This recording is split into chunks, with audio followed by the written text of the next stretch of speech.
Clip number 708۔ اس clip میں آپ انشاءاللہ قرآن پاک کی سورہ بنی اسرائیل کی آیت نمبر 37 سے لے کر 40 تک کی تلاوت، ترجمہ اور تفسیر قرآن صراط الجنان سماعت فرمائیں گے۔ بسم اللہ الرحمن الرحیم۔ ترجمہ: اللہ کے نام سے شروع جو نہایت مہربان رحمت والا ہے۔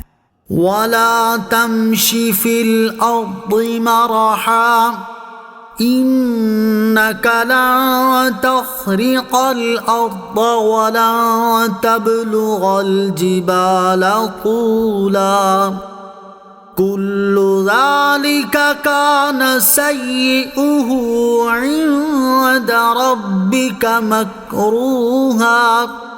ترجمہ: اور زمین میں اتراتے ہوئے نہ چل، بے شک تو ہرگز نہ زمین کو پھاڑ دے گا اور نہ ہرگز بلندی میں پہاڑوں کو پہنچ جائے گا۔ ان تمام کاموں میں سے جو برے کام ہیں وہ تمہارے رب کے نزدیک ناپسندیدہ ہیں۔ وَلَا تَمْشِ فِي الْأَرْضِ مَرَحًا، اور زمین میں اتراتے ہوئے نہ چل، یعنی تکبر و خود نمائی سے نہ چل۔ اسلام ہماری معاشرت اور رہن سہن کے طریقے بھی سکھاتا ہے۔ یاد رہے کہ فخر و تکبر کی چال اور متکبرین کسی بیٹھک وغیرہ سب ممنوع ہیں۔ ہمارے چلنے پھرنے، بیٹھنے اٹھنے میں تواضع اور انکساری ہونی چاہیے۔ گفتگو نرم اور چلنا آہستگی اور وقار کے ساتھ ہو۔ متکبرانہ اور اوباشوں اور لفنگوں والی چال اللہ عز و جل کو ناپسند ہے۔ اس آیت سے معلوم ہوا کہ اسلام ہمیں صرف عقائد و عبادات ہی کی تعلیم نہیں دیتا، بلکہ ہماری معاشرت اور رہن سہن کے طریقے بھی ہمیں بتاتا ہے۔ مسلمان کی زندگی کے ہر پہلو سے اسلامی پہلو کی جھلک نظر آنی چاہیے۔ ان مسلمانوں پر افسوس ہے جنہیں کفار کے طریقوں پر عمل کرنے میں تو فخر محسوس ہوتا ہے اور اسلامی طریقے اپنانے میں شرم محسوس ہوتی ہے۔ آیت میں فرمایا گیا کہ زمین میں اتراتے ہوئے نہ چل، بے شک تو ہرگز نہ زمین کو پھاڑ دے گا اور نہ ہرگز بلندی میں پہاڑوں کو پہنچ جائے گا۔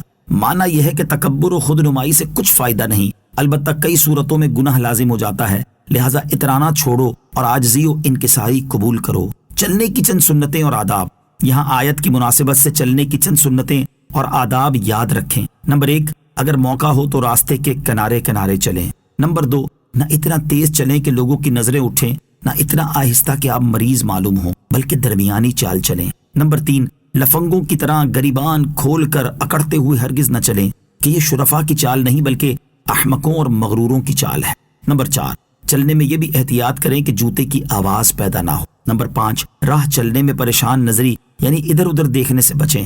نمبر 6، راستے میں 2 عورتیں کھڑی ہوں یا جا رہی ہوں تو ان کے بیچ میں سے نہ گزریں۔ نمبر 7، پھدکتے ہوئے بازاری انداز میں نہ چلیں بلکہ نظریں نیچی کیے ہوئے پروقار طریقے پر چلیں۔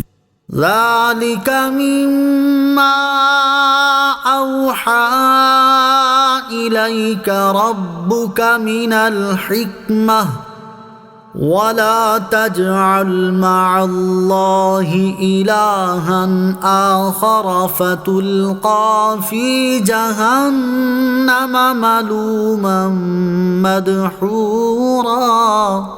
ترجمہ: یہ وحی کی ان حکمت والی باتوں میں سے ہے جو تمہارے رب نے تمہاری طرف بھیجی ہیں، اور اے سننے والے تو اللہ کے ساتھ دوسرا معبود نہ ٹھہرا ورنہ تجھے ملامت زدہ مردود کر کے جہنم میں ڈال دیا جائے گا۔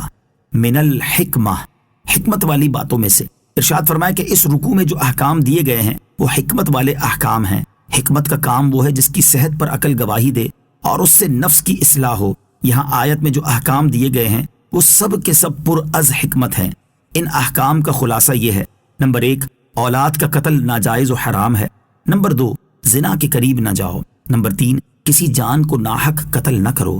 نمبر 4، یتیم کے مال میں خیانت سے بچو اور وقت پر اس کا مال اس کے حوالے کر دو۔ نمبر 5، وعدہ پورا کرو۔ نمبر 6، ناپ تول میں کمی زیادتی نہ کرو۔ نمبر 7، بغیر تحقیق کے باتوں کے پیچھے نہ پڑو۔ نمبر 8، آنکھ، کان اور دل کی حفاظت کرو کہ ان کے متعلق سوال ہوگا۔ نمبر 9، زمین میں اترا کر نہ چلو، تکبر و خود نمائی اللہ عز و جل کو ناپسند اور عاجزی و انکساری پسند ہے۔ نمبر 10، شرک سے بچو۔ بعض مفسرین نے فرمایا کہ ان آیات کا حاصل توحید اور نیکیوں اور طاعتوں کا حکم دینا اور دنیا سے بے رغبتی اور آخرت کی طرف رغبت دلانا ہے۔ حضرت عبداللہ ابن عباس رضی اللہ تعالیٰ عنہما نے فرمایا کہ یہ 18 آیتیں وَلَا تَجْعَلْ مَعَ اللَّهِ إِلَٰهًا آخَرَ سے مدحوراً تک حضرت موسیٰ علیہ السلام کی تختیوں میں تھی۔ ان کی ابتدا توحید کے حکم سے ہوئی اور انتہا شرک کی ممانعت پر۔ اس سے معلوم ہوا کہ ہر حکمت کی اصل توحید و ایمان ہے اور کوئی قول و عمل اس کے بغیر قابل قبول نہیں۔ أفأصفاكم ربكم بالبنين واتخذ من الملائكة إناثا إنكم لتقولون قولا عظيما۔ ترجمہ، کیا تمہارے رب نے تمہارے لیے بیٹے چن لیے اور اپنے لیے فرشتوں سے بیٹیاں بنا لی؟ بے شک تم بہت بڑی بات بول رہے ہو۔ قولا عظیما، بڑی بات۔ مشرکین عرب فرشتوں کو اللہ عز و جل کی بیٹیاں کہتے تھے۔ ان کی تردید میں یہ آیت نازل ہوئی جس میں فرمایا گیا کہ بد نصیبوں، اپنے لیے لڑکیاں پسند نہیں کرتے، ان کی پیدائش پر ناراض ہوتے اور برا مناتے ہو، بلکہ انہیں قتل کر دیتے ہو اور اللہ عز و جل کے لیے لڑکیاں ثابت کرتے ہو۔ کیا خدا نے تمہارے خیال کے مطابق اچھی چیز یعنی لڑکے تمہیں دیے اور بری چیز اپنے لیے رکھی؟ یقیناً تم بہت ہی سخت بات کہہ رہے ہو کہ اللہ تعالیٰ کے لیے اولاد ثابت کرتے ہو جو جسم کے خواص سے ہے، حالانکہ اللہ تعالیٰ اس سے پاک ہے۔ پھر اس میں بھی اپنی بڑائی رکھتے ہو کہ اپنے لیے تو بیٹے پسند کرتے ہو اور اس کے لیے بیٹیاں تجویز کرتے ہو۔ یہ تمہاری کتنی بے ادبی اور گستاخی ہے۔